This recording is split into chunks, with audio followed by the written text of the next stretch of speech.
It is the CEPD workshop taking place in Captiva Island, Florida. And we'd start with a call to order, I believe. Although, do we have to go through such formality for just a workshop? I'm not sure about that, but nonetheless. I mean, it's precedent that we set prior to me coming.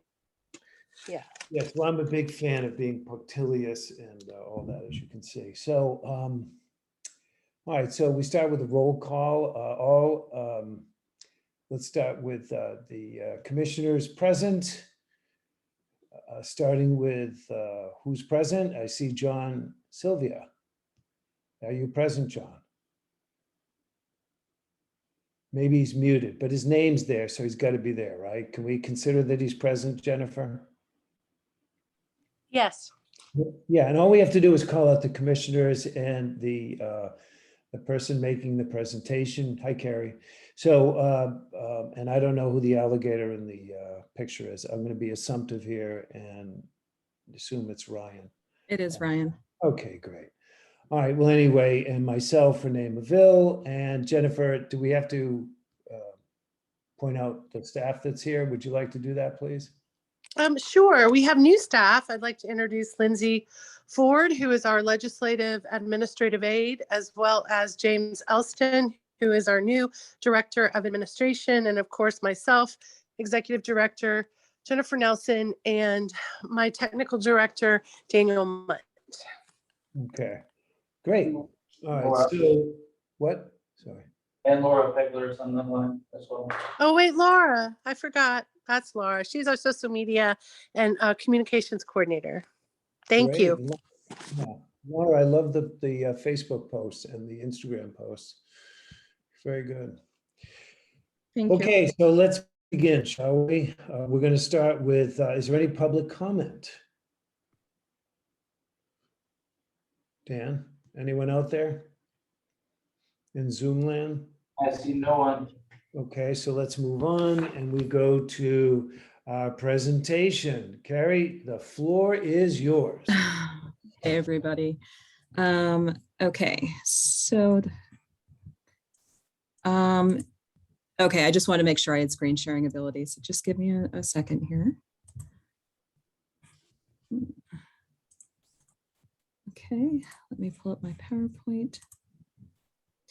Okay, so just to introduce myself to some of you, because I haven't gotten a chance to meet you yet. So I just started recently as the Coastal Resilience Manager at SCCF. CEPD is providing funding. And so the point of today is I wasn't actually able, and I apologize, I wasn't able to make the board meeting last week. But this is an opportunity for me to give a sort of broad overview of some of the ideas I pulled together into a preliminary coastal resilience plan, or at least the starting, a starting coastal resilience plan.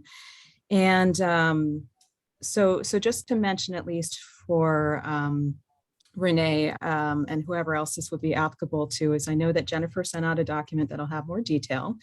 But this, at least my approach today is just to give you a broad overview, and I'll also submit the slides to be sent out. And really so far what I've identified is 5 key areas that I think really need attention in terms of helping us, Captiva reach coastal resilience. And those 5 key areas that I'll talk about today is supporting further work around vulnerability assessments. We have some starting work here, but what would make that more rigorous and useful, and what next steps could support that. The adaptation planning process, and that's what ultimately would result in coastal protection plans for our area. Keeping an eye on efforts that are happening at multiple scales. And, that's because obviously coastal resilience is a big topic on the state level, and it's something that's unfolding, at lots of different scales. And so there's an opportunity to keep an eye on what's going on and to understand how we can sort of fit into that process and benefit. Also engaging with some of the policy and regulation pieces around this, and the communications and engagement that serve to support all these other focuses. And really today, I'm going to focus most strongly and talk most about the vulnerability assessment and adaptation planning, but I will touch on the other pieces. So I'm going to go ahead and dive right in. One note that it's something I included in my document, and I think it's an important way to sort of frame this is that one thing you'll even notice is that I've got some additional ideas in here that are not captured yet in my document, as you know, as I sort of have been working through this process. But I do think it needs to be treated as a living document from the standpoint of both my understanding will continue to evolve, but there is also, I think, the reality that or the acknowledgement that the needs and solutions for the community may evolve over time, and there may need to be some adjustment in response to that as well.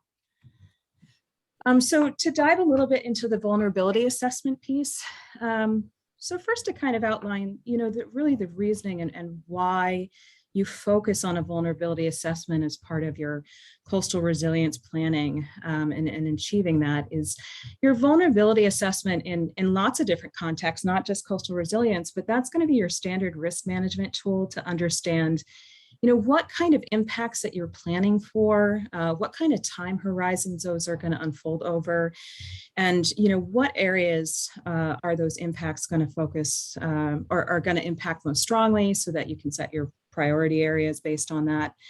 And in this context, we're talking specifically about assessment around understanding the full extent of climate change-induced flooding impacts in our region. And just to give you a little visual support of that, so this figure is from the Florida Adaptation Planning Guidebook. And so this is something that Florida DEP has released.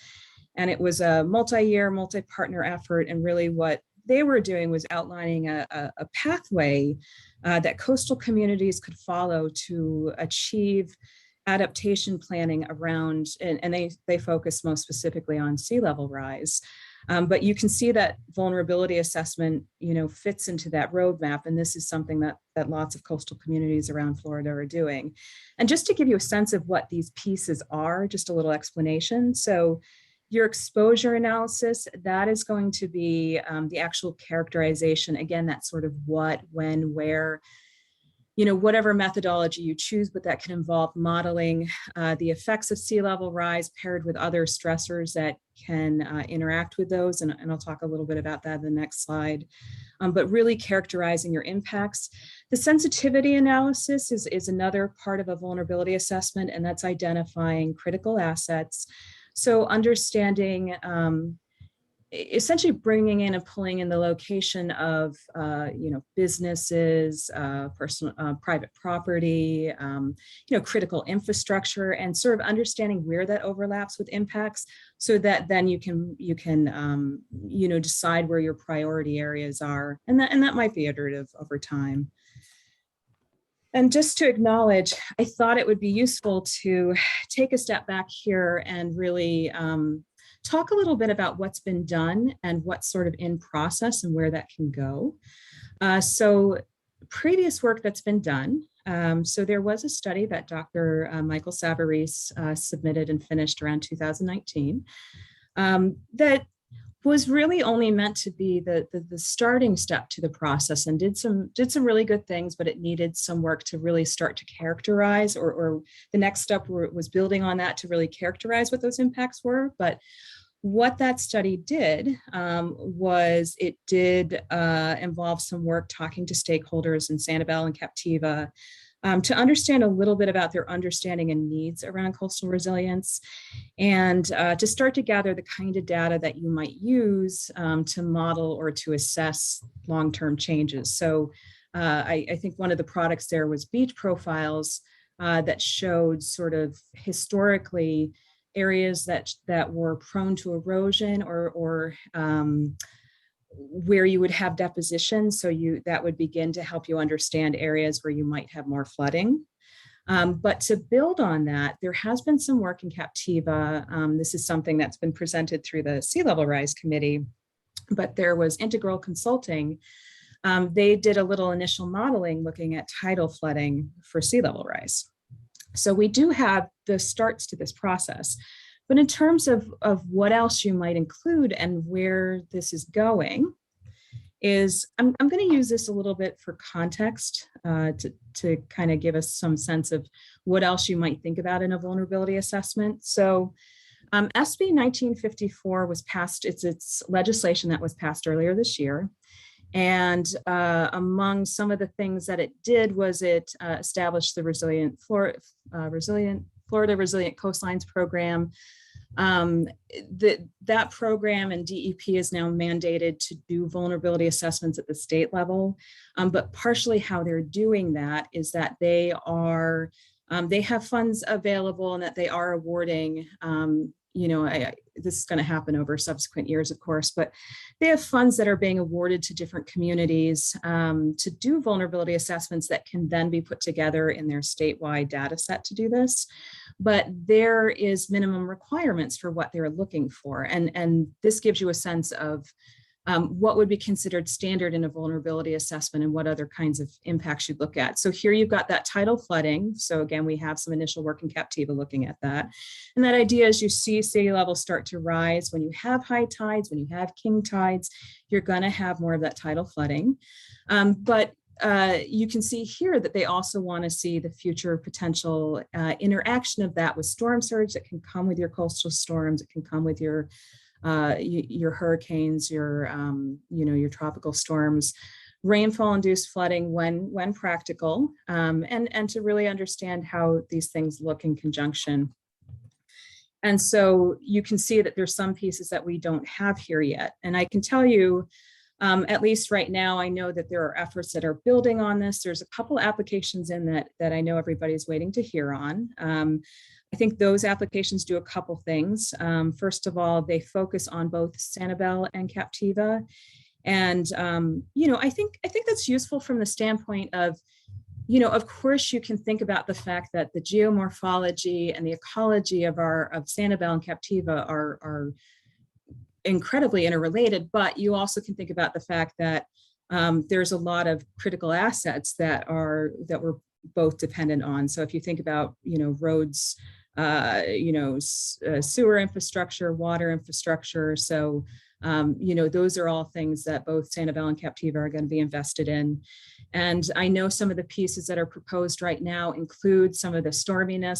So including that storm surge, looking not just at what historically has been erosion, but where, how that might unfold into the future and how that might interact with storm surge and with sea level rise. I think, again, there's a lot of room to give us a better sense of what we're planning for. And here I wanted to just propose, and this is not exhaustive. I think I have some additional ideas in that document, but here's some ideas I started to brainstorm around ways that I can step into this process. So of course, we're waiting to hear if some of this work is funded. If it's not, I've already started to identify some future places that we can, go after for funding. And so I'm happy talking to program officers to kind of find out, how to frame things, to write grant narratives, to keep track of calendars. So I think that's something I can certainly contribute to. I think there's a lot of room, and I'll kind of touch on this similar idea in the adaptation planning, but to really be able to distill down and present or reach for the outside expertise, it's going to help us have useful conversations around methodology, how we choose to do these vulnerability assessments. And, why would you want to do that? Understanding the pros and cons of using different modeling approaches to make sure that if we're going after certain funding that has requirements, that we sort of understand how that fits into our assessment plans, and also to align with efforts that are happening at other scales in the state. And I think both the adaptation, I'm going to talk about this a little bit in the adaptation planning too. I think there's going to continually be both a need and room to iterate and update, especially with the vulnerability assessment and adaptation planning as we continue to learn more, or as we, make decisions that, we want to know more about this stressor or this piece. And really my metric for success on this would really be, completion of a more thorough vulnerability assessment, of helping to, get that funding going and get that, get the vulnerability assessment completed. For adaptation planning, and so here's really my approach and my thinking around this, and that's to really this is also kind of an outcome too, is that identifying coastal protection solutions that have protective advantages and are balanced with ecological function. And I want to touch on the iterative standpoint for a few reasons. So I think we're engaging in adaptation planning now, and we're kind of doing some things concurrently. We're engaging in adaptation planning, but we're also still getting information on where our vulnerabilities lie. So I think to some degree, this process can unfold to address different time horizons. You can come up with solutions to deal with areas where you have water now, where you have flooding concerns now, but also the iterative part also recognizing that there's room to modify and to plan to the future based on our continued sort of the unfolding of our understanding around this. I also think we're going to find that not all coastal protection solutions are going to work for every environment. You would want to consider things like wave exposure, how much inundation is going to happen in a particular area. So that may involve some sort of stages of planning based on sort of the environment we're going after. And also, if we're looking for different resources, they may not all be available at once, but I think it's an iterative process that can keep happening. And the balance with ecological function, I think, is important to consider from the standpoint of, you're trying to balance this coastal function with important habitats and systems on the island that both support, why people choose to live here, but are also serving some pretty important functions for us that we're focusing on at the same time. So that might be, having a certain amount of a habitat that's going to assist in stormwater capacity, that's going to give us a certain amount of function around positive water quality. So I think those are the kinds of things that we'll want to think about in terms of balance here. And this is just to show you that, again, we're starting to talk about getting into the further part of that roadmap for coastal communities.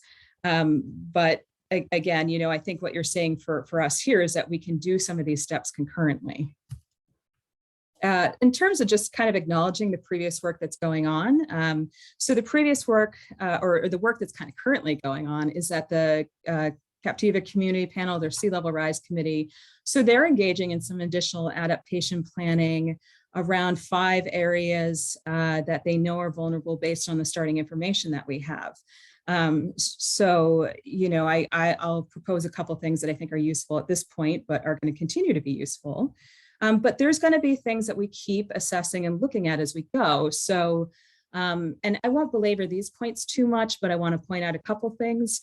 I think, we're going to have some frequent conversations, and it makes sense in this context to be talking about the trade-offs of different coastal protection solutions. What is the reasonable function that we might be able to expect, the lifetime, what goes into the maintenance, the cost. I do want to bring up this idea of hybrid options, and the reason being is because I think there are some communities. There's actually a lot of coastal communities that I think have adopted this sort of hybrid mindset. And to explain what that means is this idea that you can, if you really feel that engineered solutions, sort of gray infrastructure solutions are justified, that there are ways to kind of embrace both the green and gray infrastructure. So this figure shows you sort of the framing or the approach that Louisiana takes, for example. So this is the multiple lines of defense strategy. And essentially what this means is that Louisiana, and in their planning, has accepted that maybe levees are not going to do all the heavy lifting of their flood protection. But that means when they do their planning, they consider sort of stewardship and restoration of natural solutions that can be used in conjunction so that they get the protective advantages of both. And so that's also a sort of approach or mindset that has a lot of utility for coastal communities, especially, again, when you're trying to balance with the other things that you're trying to get from these habitats.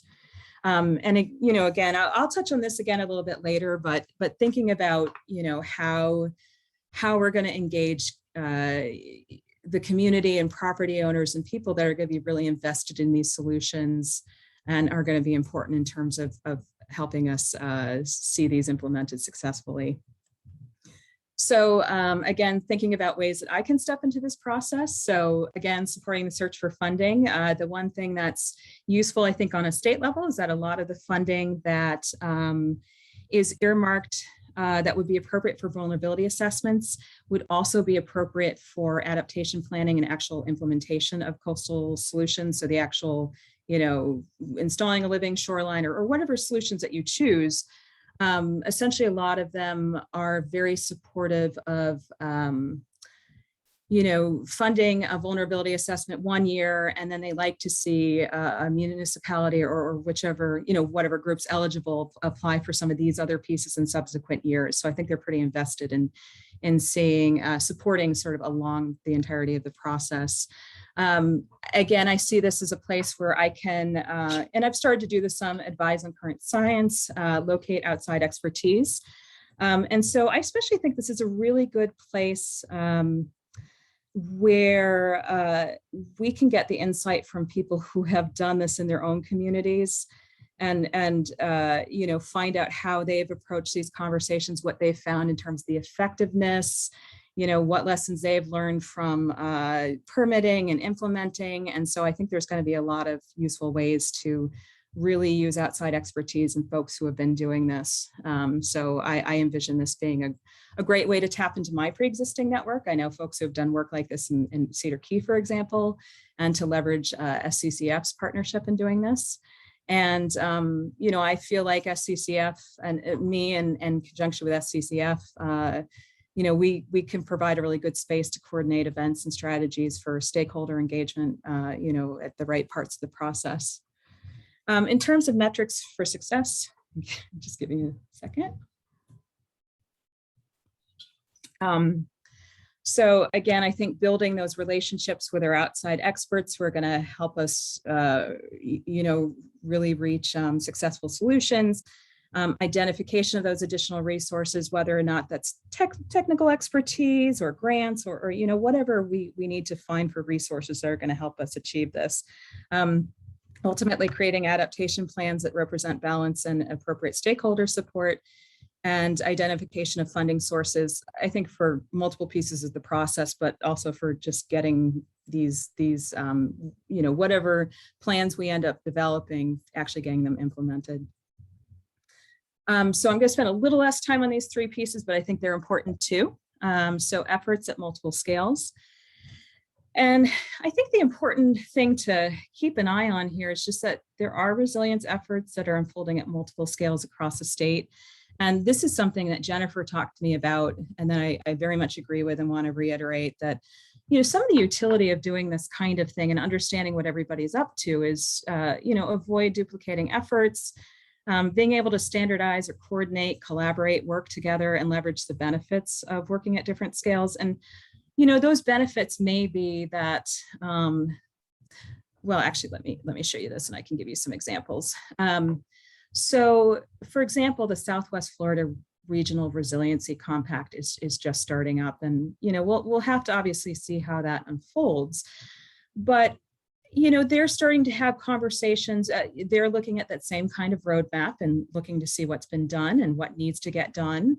And there are certain things built into some of these funding sources. So like the Florida Resilient Grant funds, they do have a section built in for efforts that happen for regional entities. And, I've gone to a couple webinars recently where the attitude is very positive and they're looking to support some of these regional efforts as well, because they're coordinated and they get sort of a lot of bang for their buck. So I think, I know that Jennifer will be part of this as a representative, but keeping an eye on not just the resiliency compact, but, things happening at the county level, at the, at the city level, to just understand who's doing what and how we can benefit, from those shared resources. And again, start pointing to the Florida Resilient Coastlines as part of this. Okay. So actions here, I think it's just continuing to forge relationships with those working at different levels and really, I think I've started to do this, but, and I've got other folks who are really keeping me informed, but really understanding who's doing what and who's kind of really important players. And then because what that allows me to do is serve as a liaison between groups, inform Sanibel and Captiva stakeholders and CEPD about efforts, decisions, opportunities that may impact the islands. And in terms of metrics for success, I think that's going to be establishing those productive partnerships at multiple levels and having a really consistent, constant awareness of what is unfolding at those different levels. And to me, a metric for success is also that we've, when those opportunities arise, that we've identified them and that we've managed to leverage those benefits that can come from that, whether it's, we got something funded because we were able to kind of hop on with somebody with a municipality or, whatever that ends up meaning. So policy and regulation. So this is a piece where I will step a little bit outside of just the kind of coastal protection, which is certainly a piece, but there are sort of other pieces that lend itself to thinking about coastal resilience, right? If you think about coastal resilience as the ability of a community to withstand disturbance, to bounce back, you always want to think about other pieces to that, which is keeping, healthy, intact island ecosystems that do some of those extra services for us, mangroves that provide that storm protection, but are also, cutting wave action. So I'm just using that as an example, but there are policy pieces that are going to affect that. So the example I put in my document was the work that SCCF is doing around the Lake Okeechobee releases and how that will affect Caloosahatchee and our water quality, and certainly how that will in fact impact the health of ecosystems that we're going to depend on as part of our, also, they're going to be part of our solutions for coastal protection, but for the other pieces that keep our system resilient and able to respond to disturbance. The other piece of this is thinking about regulation considerations. So how are those impact aspects of our planning? So, whether or not we need to keep an eye on what happens within funding, if there's new legislation that comes down the pike that opens up new funds that may come with new strings attached that we just have to understand, ability to understand how regulation is going to fit into permitting, if we use a variety of these solutions. And so actions here. So this is really where, for this piece, I would say I'm going to leverage my relationship with the SCCF policy team and our existing partners. So this is something I think we're already doing a lot of, and I think my team has already had a lot of ideas around what might influence coastal resiliency or how it fits into a lot of the issues that we continue to look at, and I think also relying on that team to identify what's useful for potential policy actions. I also think for regulation, we've got a lot of internal expertise that certainly I think we need to rely on, but just reaching out when we need to understand a permitting process, just finding those people who can help us navigate those. Sorry about that. And metrics for success, again, these are just some potential metrics for success, but, regular engagement with elected officials around sea level rise and coastal resilience and how that fits into, the implications of what they're already working on and what they're making decisions around, helping us successfully comply with the regulation we need to if we're accepting certain funding, or helping us navigate the permitting process. And then the last piece was just communications and engagement, because that really, has to underpin all the other pieces. And the reasoning there is just that the science needs to be distilled down to be useful for decision making. And so, how to make that accessible in a way that makes it useful for everyone. Local buy-in will support adaptation planning and remove some of those barriers later on. Regular communication. And I think this one is an important one to think about in terms of turnover. So regular communication, just to make sure that coastal resilience, coastal protection is regularly incorporated into local conversation. I'd say almost sort of the zeitgeist, the current zeitgeist of the islands, is just to make sure that it's something that is really incorporated into our planning fabric here. And the reason I also think it's important to focus on this is, as far as, I've gotten some context that there has been a lot of new people coming into the islands, and we know that we have turnover of administration. So I think, making sure that we've kept this that we keep this as a constant piece of the conversation means that, if we get turnover, we don't lose as much momentum. And so actions here is producing educational content that highlights, I think this one's important too, that highlights the connection between coastal resilience and other local issues and focuses. So, why does water quality matter in terms of, protecting coastlines and helping us respond to change? How does that, how does the fabric of coastal resilience really fit into the other things that people really care about here? My role in synthesizing and presenting the existing science or whatever outside scientific advice that we get or technical advice to support the planning process, and to lead and co-lead events for public interaction and comment when appropriate. My metrics for success around this is again, I really think that sustained awareness of coastal resilience, especially in the light of turnover and into the future, is going to be really important. I think it's important to start to develop materials instead of having to reinvent the wheel every time we want to talk about this, is to really have start building up, useful things that we can use into the future, and to help the process of having facilitated conversations that help us make, sound decisions around the applicable science. The last thing I just wanted to talk about just briefly was a little bit about a potential timeline. And I think there's a couple of things I want to highlight here. I don't think this is like the perfect visual, but I think what it lets me do is explain a couple things as I see it as far as how a timeline would unfold.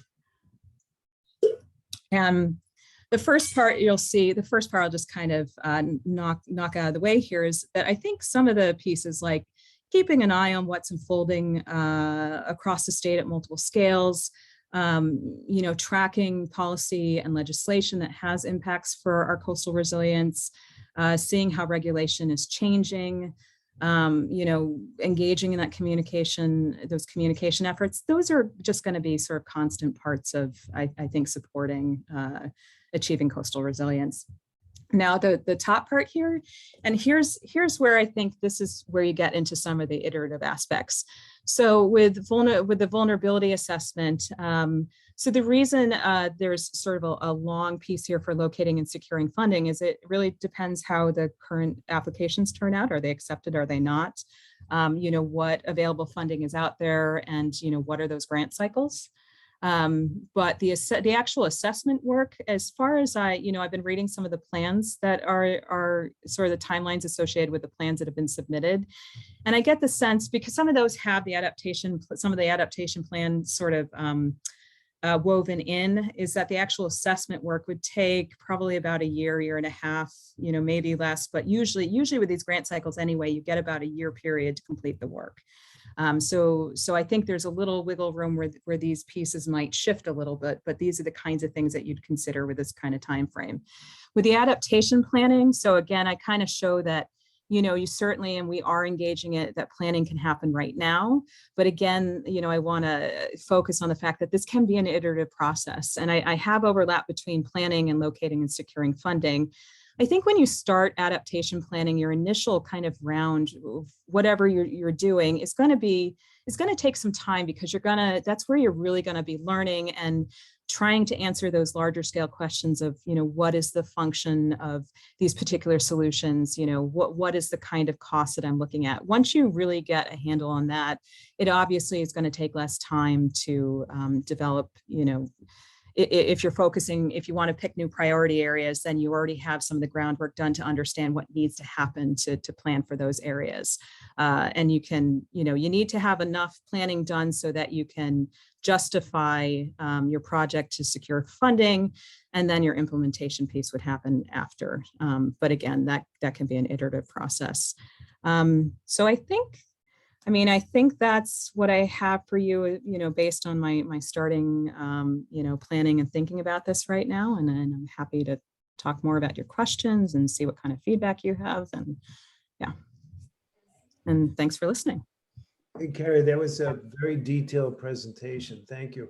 Would you mind going back to the slide where you showed some examples Huh? of homes and marshland filled, et cetera, et cetera? I just wanted sort of a point of observation to share with you. Um, Go back a little bit. yeah, let me do this and let's see if we, There it is. There it is. Adaptation planning. oh, do you mean So- this figure right here? Yeah, so I guess what I'm saying is a lot of these things are going to be shared with the community. Uh-huh. And the thing that struck me is that if people who live both on Sanibel and Captiva, not on the beach, Yeah. we're going to think about their mangroves and what kind of resiliency is going to be built up to prevent, should the waters rise. Yeah. And I'm saying that charitable. I should say when the waters rise, but let's just say should the waters Yeah. rise. So I guess what I'm saying is if they look at this, Mhm. I'm going to say floodgates. I mean, I would think that could we be like the natural ridge? Okay, that's the marshland bridge. I guess what I'm saying is, Mhm. when is the time that we could start, we meaning you, could show visual examples of what's really there, which is a home that has mangroves abutting the bay versus So all of this? Because in reality, and I will make this prediction, that Mhm. there's a very strong possibility that we're going to be looking for the most part of hopefully living seawalls of riprap and, natural riprap and growing, once the studies are done. And for those that need to contain their existing land, there would Mhm. have to be some kind of buffer between the natural seawall and the land itself, not where the natural seawall and the mangroves grow, and thus, so I get Yeah. what, and I think I haven't spoken to a single person that has said once, oh yeah, no, it's going to be something different. So with that being said, there's a lot of items here like floodgate and I think this Well, might let me, confuse people, and can, it's a question. can It's I, just a can question. I can speak to that a little bit, actually. So first of all, I really just put this in there as this is really just, and I can always accept feedback saying like, if you show this figure, this is going to invite this kind of conversation. Right. Really Kind of the point important. of this, the point of this figure was just this is just the visual to show, not necessarily that they're adopting all these pieces, but just to say that, they're looking at solutions that combine elements of sort of both the engineered and you can see some potential kinds of things that you can, I'm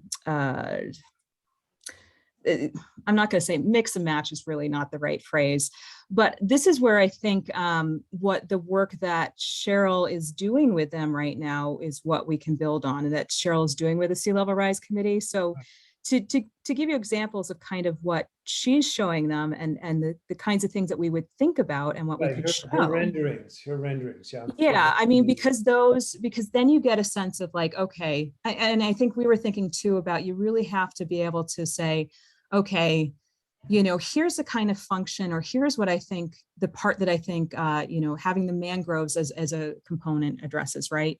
So there is good research, and we could look at some local modeling of, how much we expect mangroves to cut wave energy. It's certainly been shown to do that in some places.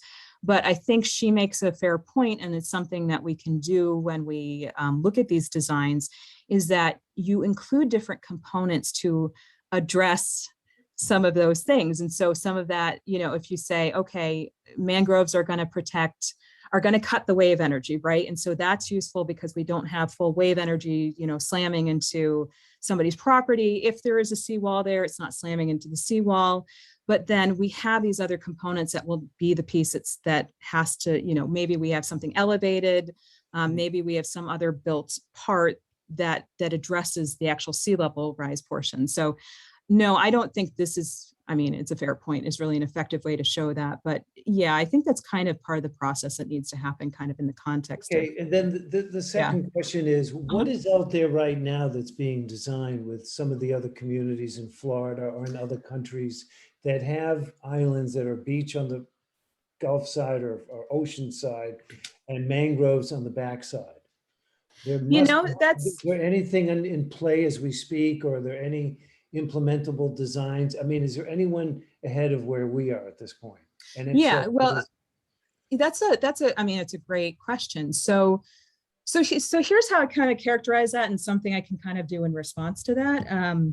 So, you know, I think there are lots of, it's kind of interesting that I just found out this was a Florida DEP project too.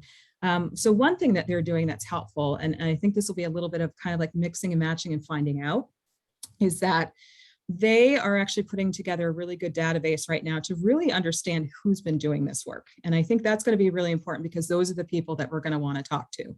But, you know, and again, I know some people where this is unfolding, but some of the dynamics are different, right? So Cedar Key was a good example of just where they had water lapping at their roadways, and you know, 4-foot storm surges from some of the recent tropical storms. And so they're coming up with some solutions there. They're assessing, you know, I have a colleague there I'm going to talk to, but that was something that occurred to me too, was, you know, are there those models that are more like us, you know, that are those barrier islands?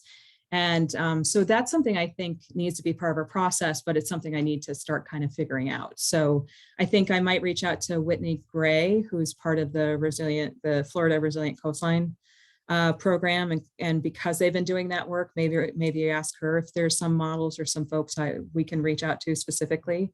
But it's a very fair point, and I think that's definitely part of our questions. What is out there for those communities who look more like we do and have some of the same needs? So yeah, very fair point. any questions? Anybody else? Harry, I just wanted to say that I have, you know, I read through Dr. Hapke's vulnerability assessment that was done, I think, last year or the year before. And I know you've read it too. Like, do you feel that there's much more that needs to be done? I mean, I know you said that that's like a first step. I mean, is that what you think? It was like a kind of a first stab, and now we need to add more layers, or how does that work? I mean, if you talk to Cheryl, she'll indicate that she thinks we need more to it. You know, I think that initial study was done. So I think the way that unfolded was they did some pro bono work, which was, you know, fabulous, but meant that there was limitations in kind of how much they could spend in terms of time and resources. So because I've actually been talking to her about this a little bit lately and asked her a few questions about kind of what's in the pipeline. So she has been part of, you know, some of the applications that are in, and you know, I think everybody feels that having the storm surge is going to be pretty darn important, considering our role as barrier islands. And also, you know, I understand pulling in the erosion piece would really be ideal if possible, just because that's going to have a lot of interplay with, you know, what would make an area even more particularly vulnerable. So I do think, you know, what we have is certainly a great starting point for understanding. I mean, I think this is an argument for planning and for assessment that's happening in lots of places, in that there are multiple effects that really, if you only look at one piece, you're only going to get part of the picture as to what's coming and what you should be trying to address or plan for. And, you know, for the Army Corps of Engineers, the argument there is that they're really just looking at storm surge, and they're not really doing a great job of incorporating sea level rise. So I really think at the very least, we need the storminess piece. And I think that's the same argument if you look at the Southwest Florida resiliency compact. I know that they're kind of at the start and they're trying to figure out what they're going to focus on. But I mean, I think that's going to be something that you're going to see folks agree that that at least having storminess assessed for and storm surge is going to be pretty important. So at the very least, I think that's an important part. Carrie, are you in touch with Nicole Sharp with Aptum? It's a pretty prestigious firm, and they're kind of in the thick of it in many cases. And Okay. they do a lot of work for us. Have you actually been? No, I don't dialogue actually with her? know. I don't actually know Nicole. I'll introduce, Nicole actually stepped into our office. She's here in this meeting with us right now. Hi, nice to meet you, Carrie. We've been working on Captiva since the late 1980s, so we know a lot about the island, a lot about the management. Okay. We've done a lot of numerical modeling, so we have a lot of information and data that could be useful to help you and collaborate with you on. Oh, that would be great. Okay, so if you don't mind, so I didn't quite catch the firm that you're with, Nicole. If somehow I could get your contact information and get connected with you after this workshop, that would be really appreciated. We can Well, and coordinate if that. Nicole, if you're on island next week, maybe we can meet Carrie for lunch, and then you two can meet and Yep. share contact information and talk about maybe some of the tools that you have in your wheelhouse that will help us with this initiative moving forward. Great, yes, can I'm set- here until Tuesday or Wednesday, so we can figure out something. Carrie, sounds can you, not Carrie, excuse me, Nicole, this is Renee. Hi. Can you kind of just explain to everyone listening, just tell a little bit about Aptum and its international presence, the size of the firm, and also some of the major projects you're working on, just for understanding, you know, the nature of what you're doing and where you're at with what we're looking at with sea level rise. Sure. So Aptum is a large engineering firm that we've been well established for over, I guess, 100 years now with our legacy companies. But we're known for our various components. So we help local governments through our governmental component. We have the federal component. We have nuclear remediation. So we have a lot of different parts of the engineering, planning, program management components that we do. But we have the coastal engineering sector, which I'm in, and also our Florida resiliency market and national-wide resiliency market. So we help local governments like Captiva plan their nourishment projects, adapting to sea level rise, climate change, putting forth feasibility studies, and then actually going forward and permitting projects so they can implement their strategies.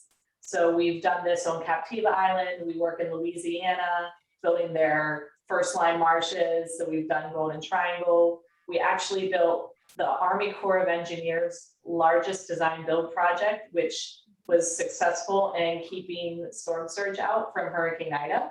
So that was one of our largest projects we did. I think it was a $1 billion flood control project. So we have a large roots in the southeastern United States, as well as New York and Denver and California. So we're all over the country, and we're implementing, solutions for communities to adapt and respond and recover to the challenges we're going to see to climate change. And Nicole, one last question. Who is the Kung Fu master of Beach Renourishment District? CEPD, they have some of the best management strategies. I couldn't resist it. We talk about it all the That time. was good. Thank you very much, Nicole. And most of all, thank you, Carrie. You put a lot of work into it, and it is vastly appreciated. Jennifer, may I ask a question? Of course, John. Yes, of course. As chairman, you of course can speak, John. So what is the timeline for our contract?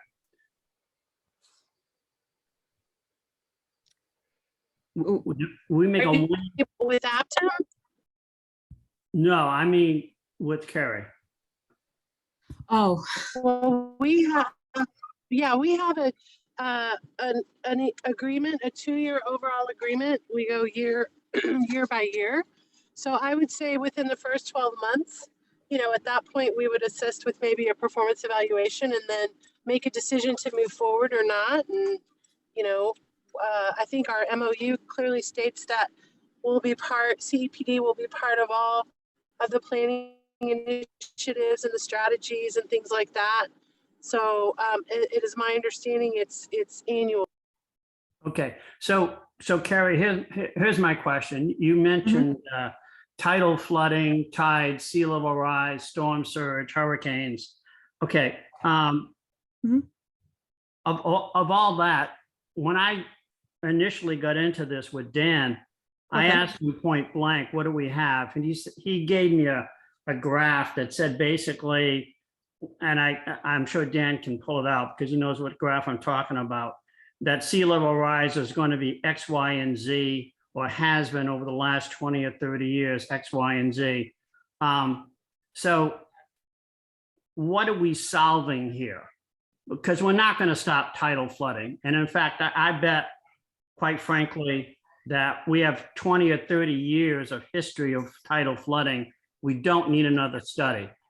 As far as storm surges go, I am sure we have 30 years of history on storm surges, and we probably have a good range, maybe even a bell curve about storm surges. And I'm sure we have some significant information on hurricanes. So if we're going to deal with sea level rise, which for me was why I voted for this funding, Sure. if we're going to deal with sea level rise in the manner in which Dan's information gives me, what do I get in my first year from this contract? Do I get something that's actually going to deal with this problem? Because quite frankly, Carrie, when I listen to you talk, it's an awful lot about planning, conversations, communication, developing relationships. That's all wonderful. I want to know what we're going to actually get done. Yeah, no, I can understand. Can I answer just for a second, Carrie? I Oh, think sure. Carrie made it very apparent that, and John, I'm not trying to defend Carrie. I'm just trying to see what I observed. I was very happy to see that right out of the gate, she's going to look for funding. And at the same time, to get funding, you got to fill out 1 million papers. It's like trying to do a car wash in Sanibel. It's a 3-page, literally, to do a car wash with the kids, you got to fill 3 pages to get a permit. Well, that's like it is with government funding. You got to fill out so much stuff, and you have to check all these boxes and show these studies and all that. And correct me if I'm wrong, Carrie. Carrie's pretty much stated, I'm going to be full-time working on this from the beginning. Am I correct to make that assessment? Yeah. So, yeah. So what she's saying is that she's going to look for the money. She's going to find out plans that are permittable as far as concept goes. And also, so the answer is she's full-time and trying to get done this is the reason that I promoted, because I was the driver on this, to say, we really need to do this. And the fact that she said right out of the gate, planning for the funding, locating funding sources, identifying other plans that are already further ahead. To me, it's like, so I think it's more, I mean, she hasn't said we have to do a study for this or do a study for that. She did say she'd like to identify other studies that might even be out there. So I think she's got the memo. But anyway, Carrie, please, I'm not trying to protect you, but I also wanted to point that out. But Renee, what I'm saying is that, okay, you want to get this funding. What problem are we actually solving here? And can we get, within the first year of this contract, a real identification of this is the problem and here are some possible solutions? Because we're not going to solve tidal flooding. We're not going to solve storm surges. We're not solving hurricanes. Absolutely. But we can do something about sea level rise. We have to build something. We are not going to have a magic machine to suck away the water. It's like the beach renourishment. We had to put more sand on to maintain our beach. And I don't think there's a person in this room that thinks that it's not going to be some kind of green construction armament. It's just a question of what's permittable. How do we get it permitted? How do we illustrate to the political community that this is going to work? And will we get that? And Renee, will we get that within the first year of this contract? Well, no. Let me say, this is Ryan, if you don't, no, because no human or entity on earth could do that within a year. The state would take 18 months to 2 years to complete any form of permitting in this, and it might even require some legislative changes. So that is never getting to the point where the community is behind a plan that can then be submitted to the state is the first outcome. And I just want to clarify for everyone that I just opened the agreement. It's for 2 years. And of course, at any point, there is a way for either entity to exit, but it is not a year and then another year. But I do think what you're asking for, John, or I feel like maybe you understood from the process is something that is just infeasible for anyone. It's not a reflection on Carrie or SCCF or CEPD. In the end of a year, no corporation, academic institution could produce what you're suggesting. Will we have a plan at the end of the first year? I'm not worried about state funding. I'm saying, will we have something that we can move forward with as an actual plan and not, Ryan, another study for another study for another study? No, I hear what you're saying about studies. There are, however, holes in the studies that Carrie pointed out. And so if we do, in order to have a plan that could go to permitting, we have to plug those holes. So I can't commit to you that no other study is necessary, because if we stop where we are, we're shooting ourselves in the foot, because we will never have access to federal or state money. Got it. Can I make another point? It's for Carrie too. Carrie, should you be successful with this, where your name is attached to making some kind of, because you were a driver, you were the gatekeeper, you were able to get all the parties together, and we have a solution. It's going to be green armament of something. I mean, if it isn't, then we've invented the machine that reduces the gravity for the sea level rise. But just in case that doesn't happen, you will be one of the most famous people on this planet. So the incentivization for being a main driver on a new issue of resiliency, it's like the rewards from a personal perspective are off the charts. It takes you to 5 levels higher.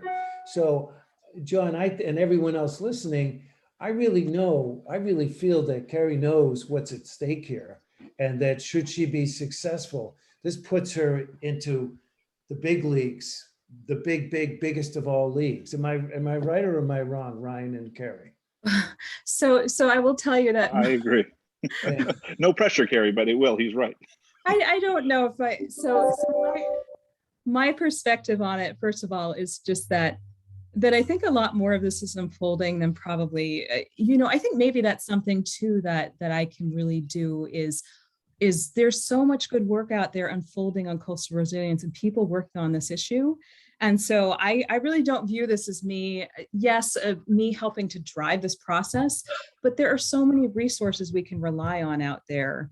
You're pointing out to me, everybody's pointing out the people who are going to be an important part of figuring this out, right? And I do. So I think one thing that's also important to note is that there is a lot of work that has been happening that I have nothing to do with, that I'm coming along to support and help to continue, in ways to make that successful. So the ball has already been rolling here, right? So we already have starting adaptation plans, and the Sea Level Rise Committee is already looking at potential options for 5 areas. So there is already a momentum. So I really feel like, it's I think Ryan pointed out the realities of the time frame and what you're looking at, but I'm not doing this in a vacuum. I think there's a lot of really dedicated people that are investing the time to also help this succeed. So I also view it in that context too. And I appreciate that, Carrie. From my point of view, stakeholder comes up to me and asks me, you guys spent X thousands of dollars and what did you get? And I say to them, we got another study. And I'm thinking, we don't need another study. We need to have something that directs us to what we're going to actually do in terms of having some steps towards a reasonable plan to deal with the issue. We don't need another study. Yeah, and I can appreciate that. And I think I was trying to also outline that, part of my goal is to figure out how to facilitate that process, which means, finding the expertise and the technical expertise to help us understand the function of different options and get to that point where we've got those plans and have chosen solutions that are acceptable to everybody. Good. All right, on that note, thank you very much, Carrie. Mhm. You escaped intact. And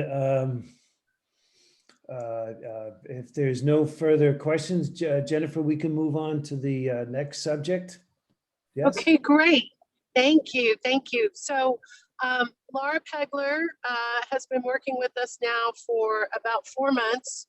She and I worked together at my previous role at the Burroughs Home for the Uncommon Friends Foundation. And what I realized in the short 60 days that I worked with her as I was transitioning out to come to the CEPD is that Laura is a bit of a savant when it comes to social media. Yes, she's a whole generation younger than me, but besides that, she really has a gift in understanding how it works.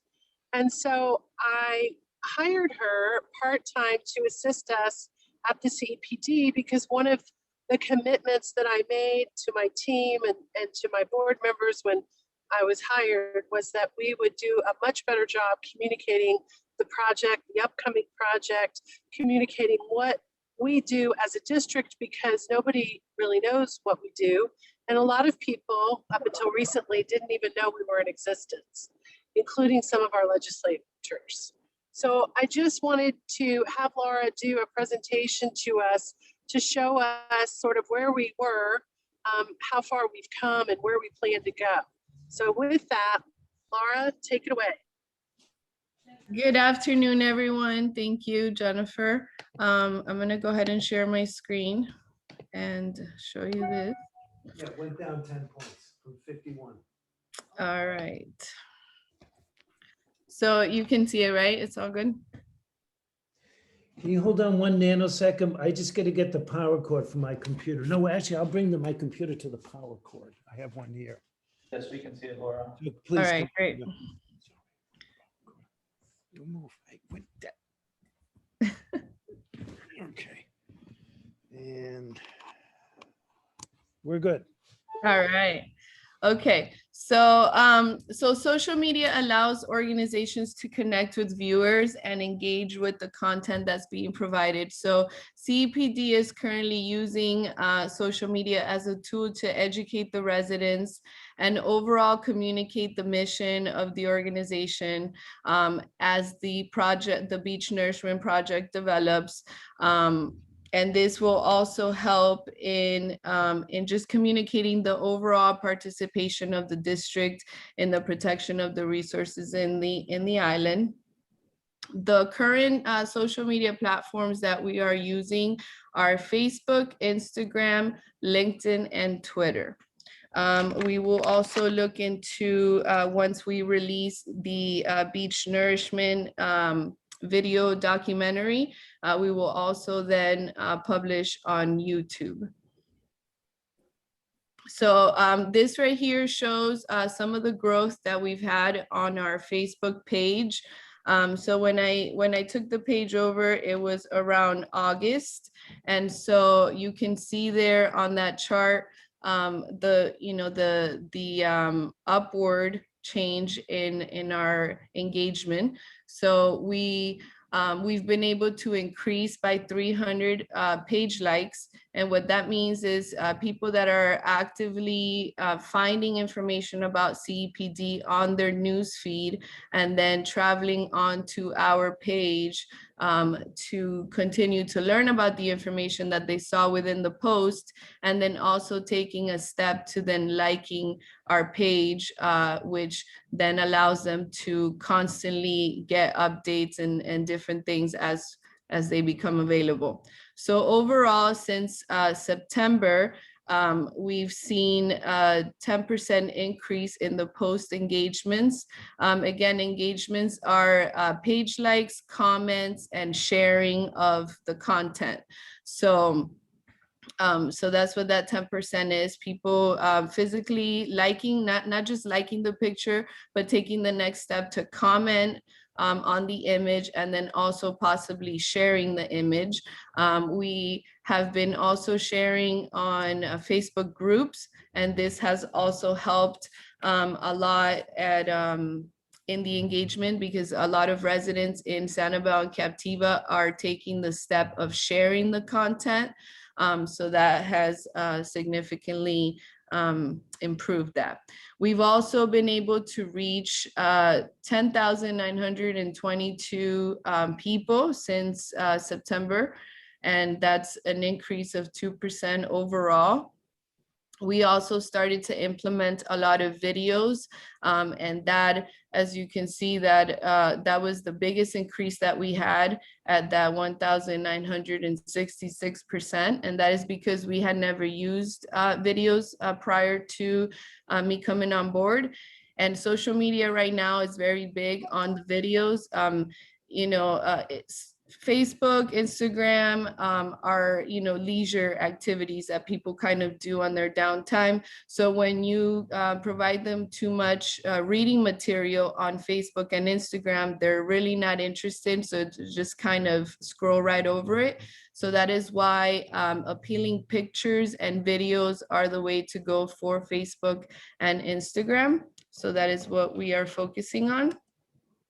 So if you look here, these are some of the insights. So prior to me taking the page over, you can see there were limited posts that included actual images of Captiva or actual images of any of the work that was being done by CEPD, and instead provided informational posts in regards to some of the beach briefs and items like that. So you can see there in the column labeled reach, that is very low reach. And then if you look at the column over next to reach, where it reads engagement, you can see that the ones that have the highest engagements are the ones with the pictures, physical pictures of, you know, an area. So we've changed the way that we do it, and we're providing the residents and the public with the information that was available in the beach briefs and or the newsletters, but we're providing it to them with a visual of a picture rather than just the flyer, which is what we were doing before. So when you look here, this is an update from me taking the page over, and you can see that now our reach is significantly higher because we are including pictures of the actual beach nourishment, of the project site, of different things that are going on as they're developing. And then people are responding to it in a more positive way because they are involved. They feel that they are part of what's going on. And so as you can see, the highest one was when we posted that we struck sand with a picture of the pipe shooting the sand out of there, and that was one of the highest post engagements and reach that we've had. So we've continued to then make posts and videos that are inclusive of these items so that we can continue to promote that exposure and that growth since our target audience is responding to it.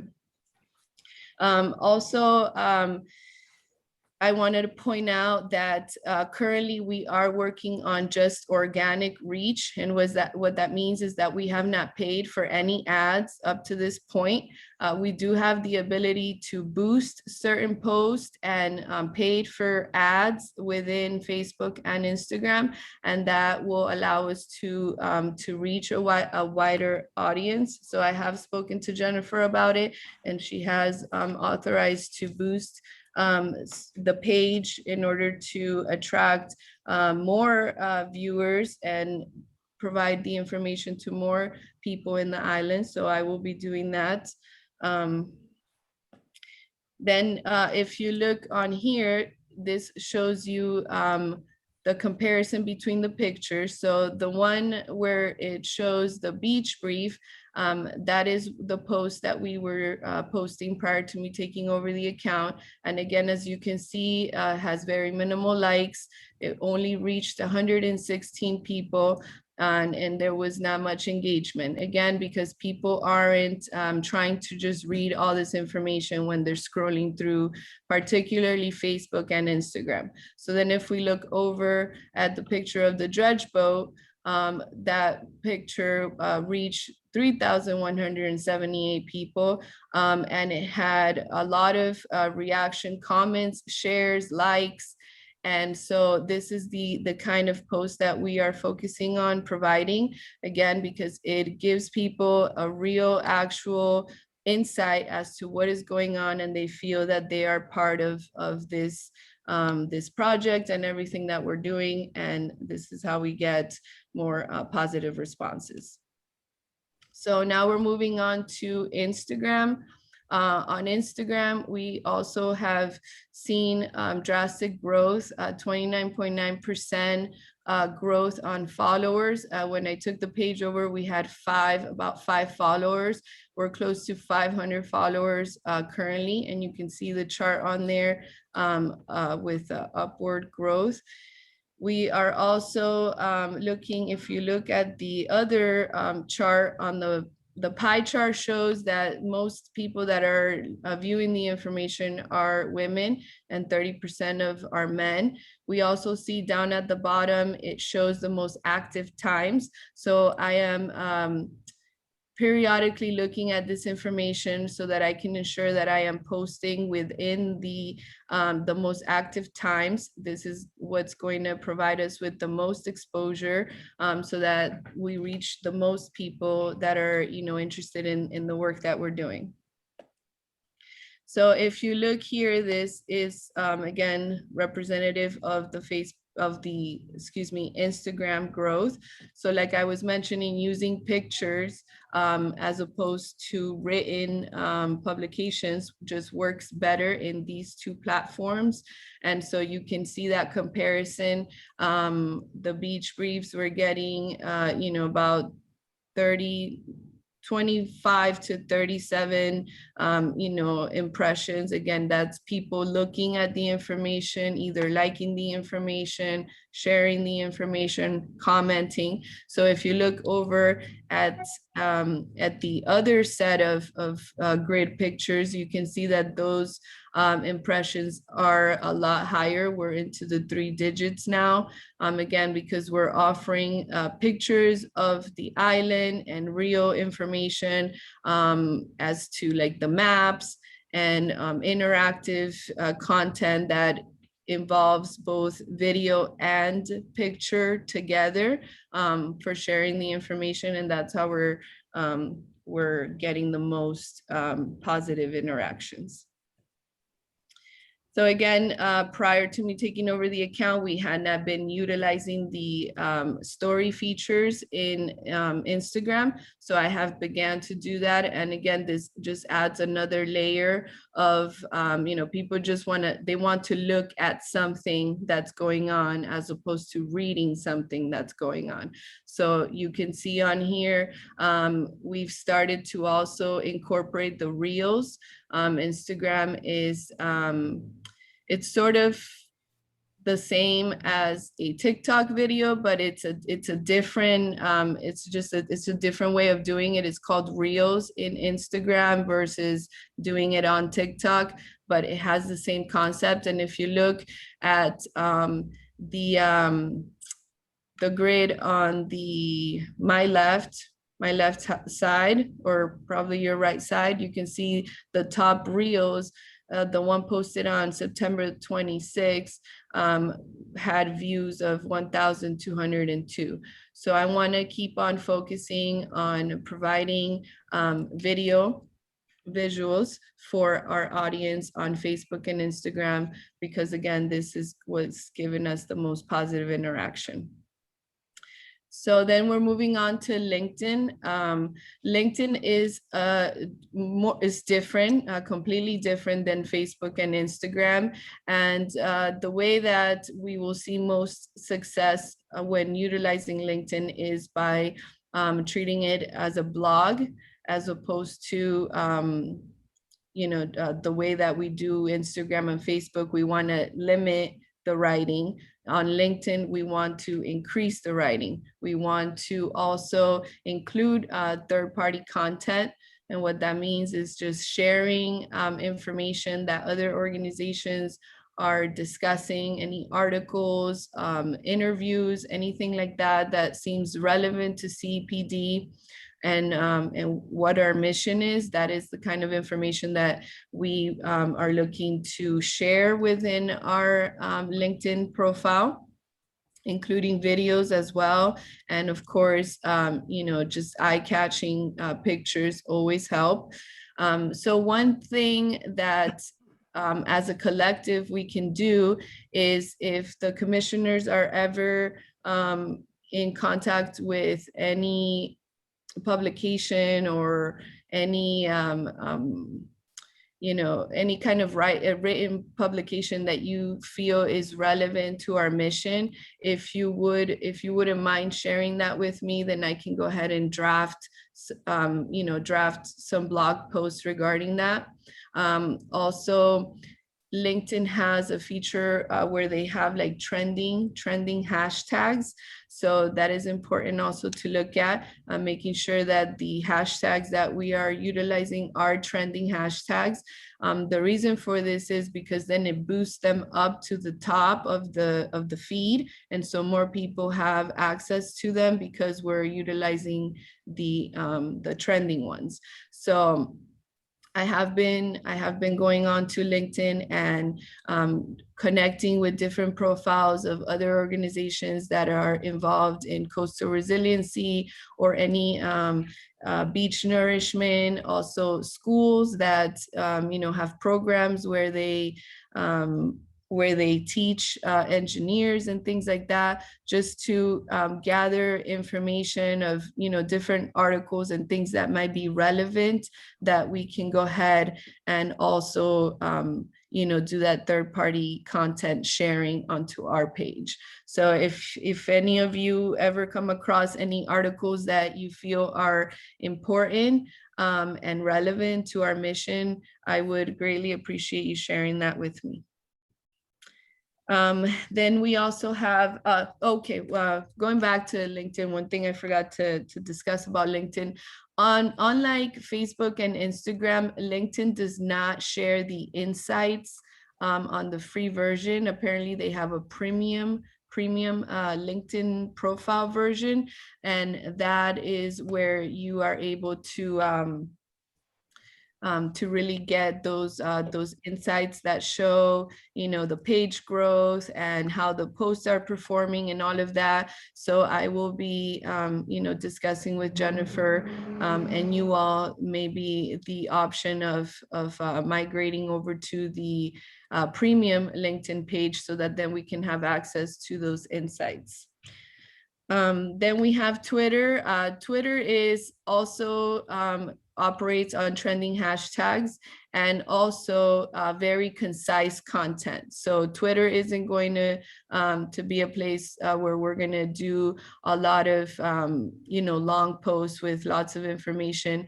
Twitter is similar to Facebook and Instagram in that sense, that you really want to go with the trending hashtags. You really want to be third-party content sharing with like-minded organizations or individuals. And then you want to also be providing those visuals to really catch people's attentions.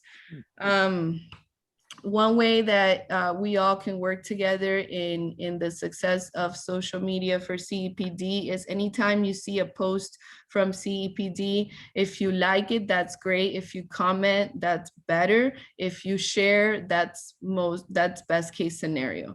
So if all of us can do that from our personal pages as we see it come on our feed, then we can ensure that we're always on the top of the news feed, and that the most people see the information that we're providing.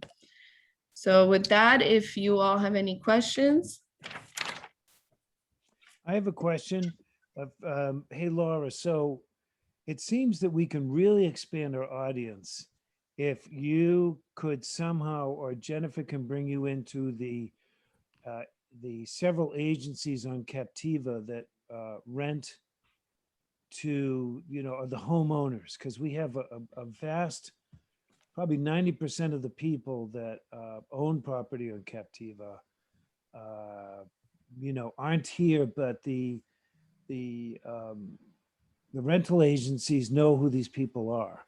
And I guess if you really wanted to expand our immediate universe, that would be without question a great way to not just hopefully find them as they, go upon a post, but actually to go to, let's say, Royal Shell or American Realty or some of the other companies and say, this is what we do. We talk, we can be very useful. And a lot of people will get firsthand knowledge by going to our site. You're easily going to add on 500, 500, well, more than 500 times 3 if there's 3 family members that are involved with Captiva. So maybe you and Jennifer should figure out some kind of introduction to meet the real estate agents to further with the social media aspects. The other thing that I just wanted to mention is it's obvious by what you've said that we are well covered now for our social media needs as far as the CEPD goes, without question. So the one thing that we do need is a lot of people, when they go to the post office or even in Sanibel, they grab that free newspaper. It's called the Captiva Current or the Island Reporter, or whatever they call it now. And believe me, it's just a fun read. A lot of people like reading it, but we have to be more, I'd like to see us get more coverage there. And that's something you and Jennifer can pick up the phone and introduce yourselves to the 1 or 2 people that have to figure ways to write stories, because they're always looking for things to write other than someone's daughter won the 4-leaf clover award in school or other things. It's usually the same people talking about the same stuff. So there could be a great opportunity there. And the other final thing is there should be a way to really have a bead or a relationship with the various television stations so that there's a great accessibility to that possibility. And actually the owner of one of the stations is on the island. But Jennifer can give you the names. I'm sure she knows some of the other people, but and that's also very, very useful. And that's kind of a different world, because when they come out, if we can give them a snappy sound bite, you get more than 3 seconds. You get like 10 seconds because it's great, script that they can work with. So even though it seems like, and I've seen a great difference in our social media, thanks to you, we really still have to recognize the other forms that can be enhanced also. Because like you said, but the most important thing is the social media, because like you said, on Twitter, we can incorporate other organizations that we talk about and people become more aware. So what happens is people include the CEPD because it's an informative source for their island life. So, brilliant on your direction, but there should be some expandability into some of the old school forms of communication. That's all I Yeah. would like to say. Yeah, no, definitely you are right. And actually, I forgot to mention that we did attend a how to get noticed by the media training that Jennifer organized for us with the above board chamber of Florida. So we did get a lot of useful information and contacts in regards to radio stations and news stations. And I do recall from the previous meeting where I believe it was you did mention about the newspaper thing. And so we Oh, that was are Dick Kyle, but yeah, that's fine. okay. Well, you should have, for example, Jennifer, who's ever the reporter of you should have her cell number. I think it's a she. You should be able to I do. call. I have Jennifer, do you I have? have lots. I have lots of reporters' cell numbers. And I Well, also there's want to not- point out that But Jennifer, there's not lots of Captiva Current or Island Reporter. There's like 2. There's one that I know of, Tiffany. Okay, good. But I mean, there's someone that you should be able to call anytime and say, hey, what are you writing about? Well, do you know about this? They'll always write about it. Because Right. they're always Well, looking for material. we've sent two press releases out about our project, and both were picked up by the media, TV stations. I Right. believe I sent the link. And then, of course, by calling Waterman Broadcasting, the day we took Congressman Donald's out, they sent a reporter. So Right. we No, I do have remember those that. connections. Yeah. I think what the next step, because I did send Lindsay and Laura to that training, the next step is for the three of us to sit down and update our marketing plan Mhm. for next year. So that's kind of the next step with Laura and Lindsay, because I made Lindsay go as well, because I wanted more than one staff member to know, kind of what was happening in case we get hit by a bus. So Laura, this is John Sylvia. A quick question. Have we done anything with respect to our efforts on coastal resiliency and sea level rise? With the media. We have not yet touched on that. We've covered the beach nourishment project. We've talked about the turtles and the moving the nest. Also shared about our partnership with SCCF in those efforts.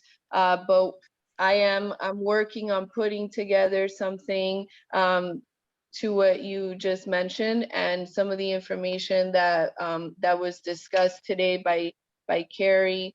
I will run by Jennifer to come up with something that we can post across platforms to be informing our guests, our viewers of all that information. So because, from my point of view, it's great to do the beach renourishment. It's going to get done in a couple of months. My understanding from Jennifer is we were going to try to expand the mandate for CEPD. Second of all, we're already spending money on a study for resiliency and sea level rise. And I think that's going to get us a heck of a lot more publicity because that matters across the entire state than worrying about beach renourishment in Captiva. So I think we really need to absolutely. keep going Yeah. this. A very good point, John. Thank you. Very good point. All right. All right, great. Well, All right. Well, if you guys have nothing further, Laura, thank you that you're a hashtag badass. Thank you very much. Great, Mhm. great, Thank you. great presentation. all right, what's next, Jennifer? That's it. Wonderful. Goodbye. Well, Have a good job. evening. All right. Enjoy so- the lobster. Right. All right, we'll see you all And that's all. physically come November. All right. Okay, Thank sounds you. good. Bye, Bye, guys. everybody. Yeah, everyone. Ciao. Yeah.